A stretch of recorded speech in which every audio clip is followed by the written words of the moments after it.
Retakan pada peti kayu semakin melebar.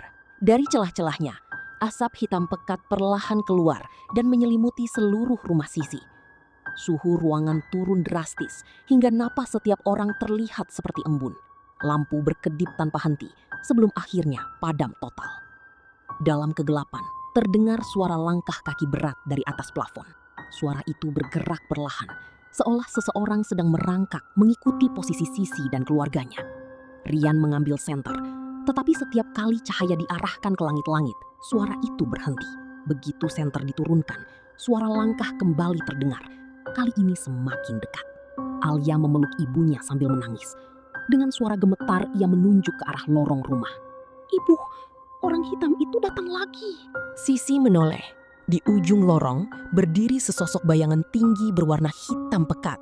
Tubuhnya diselimuti asap gelap, sementara kedua matanya menyala merah. Sosok itu tidak memiliki wajah yang jelas, hanya senyum tipis yang perlahan melebar. Tiba-tiba, seluruh pintu rumah terbuka sendiri dengan suara dentuman keras. Angin dingin berembus dari segala arah, membuat tirai beterbangan. Perabotan mulai bergeser tanpa disentuh siapapun. Sosok hitam melangkah perlahan mendekati mereka. Setiap langkahnya meninggalkan bekas hangus di lantai kayu. Rian berdiri di depan Sisi dan Alia, berusaha melindungi keluarganya. Namun tubuhnya seolah sulit digerakkan.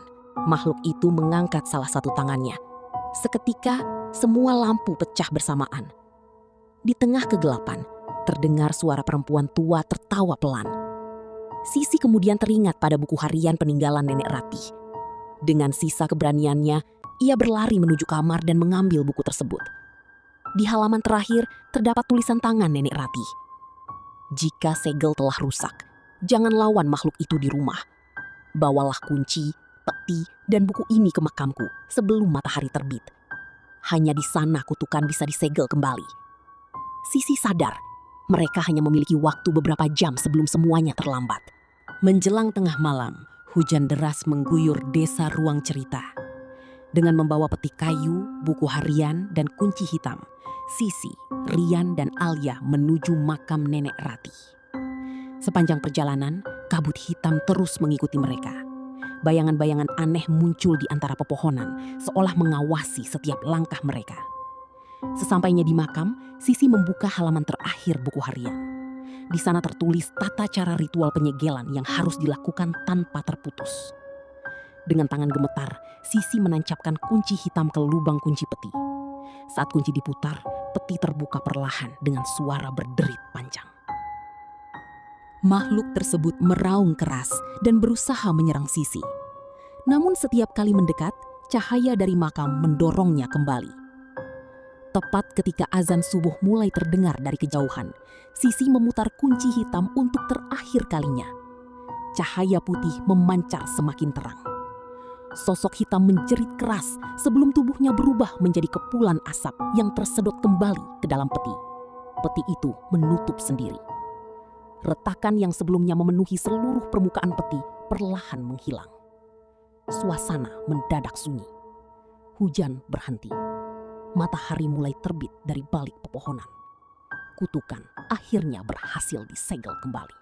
Beberapa hari kemudian, sesuai pesan dalam buku harian, peti kayu dikuburkan tepat di samping makam Nenek Ratih. Kunci hitam ikut dikuburkan agar tidak pernah digunakan lagi. Perlahan, kehidupan keluarga Sisi kembali normal. Rumah yang dulu dipenuhi suara-suara aneh, kini terasa hangat seperti sedia kala. Alia bisa tidur nyenyak tanpa mimpi buruk. Sementara Rian mulai tersenyum setelah sekian lama hidup dalam ketakutan. Berbulan-bulan berlalu tanpa gangguan apapun. Sisi mulai percaya bahwa semua teror telah benar-benar berakhir. Namun, pada suatu pagi yang mendung, ia menemukan sebuah kotak kayu kecil di depan pintu rumah. Tidak ada nama pengirim, tidak ada pesan. Dengan rasa penasaran, Sisi membukanya. Di dalam kotak itu, terbaring sebuah kunci besi hitam yang bentuknya persis seperti kunci peti warisan Nenek Ratih. Wajah Sisi langsung pucat. Padahal, ia sendiri yang melihat kunci itu dikuburkan. Tangannya mulai gemetar. Saat ia hendak menjatuhkan kunci tersebut, terdengar suara napas pelan tepat di belakang telinganya. Sebuah bisikan yang sangat dikenalnya kembali terdengar. "Sisi, Aku sudah kembali. Perlahan, Sisi menoleh. Tidak ada siapapun. Namun di lantai rumah, terlihat jejak kaki berlumpur yang baru saja muncul dan mengarah ke ruang penyimpanan. Kamera perlahan bergerak menuju lorong yang gelap. Di ujung lorong, sesosok bayangan hitam berdiri diam sambil menatap ke arah Sisi. Layar berubah menjadi hitam. Terdengar satu ketukan terakhir. Setiap warisan bukan hanya tentang harta benda. Ada amanah, pengorbanan, dan tanggung jawab yang harus dijaga. Keserakahan, rasa penasaran yang berlebihan, dan mengabaikan nasihat orang yang lebih tua seringkali membawa penyesalan yang besar. Cerita ini juga mengingatkan kita bahwa keberanian bukan berarti tidak memiliki rasa takut, melainkan tetap melakukan hal yang benar meskipun sedang diliputi ketakutan.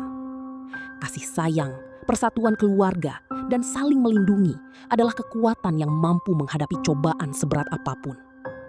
Terima kasih sudah menyaksikan cerita ini. Jika kalian menyukai kisah horor penuh misteri seperti ini, jangan lupa dukung channel ini dengan menekan tombol like, subscribe, dan bagikan video ini kepada teman-teman kalian. Tulis juga di kolom komentar bagian mana yang paling membuat kalian merinding. Sampai jumpa di cerita horor berikutnya.